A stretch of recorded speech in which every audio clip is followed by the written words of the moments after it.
Apple TV is one of the best apps that you can download for your TV. Well, in today's tech video, I'm going to show you 3 different ways of how to install Apple TV on your ONN smart TV.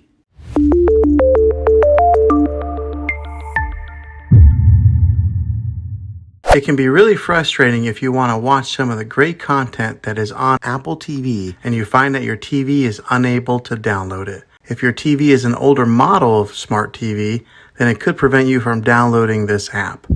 So the way that I'm going to show you how to install Apple TV will be able to work on any model of TV, on any year of TV. You just have to have an HDMI port on your TV to plug into. I recommend getting a Roku stick or an Amazon Fire Stick. Both of these media streaming players have the capability of download Apple TV. Then use a Roku or Fire Stick as your main streaming player, which bypasses the operating system on your TV. If you want to spend a little more and get a more robust device that gives you a few more options, then take a look at the Apple TV 4K. All these devices plug into the HDMI port on your TV, no matter how old it is, no matter what model it is. I've had great luck with all these streaming players, and I'll put links in the description down below of where you can get one of them. Well, hopefully this video was helpful for you. If it was, go ahead and click a thumbs up on it. Go ahead and subscribe to my channel. I make tech videos all the time, and I would love to have you back in the next one. Take care.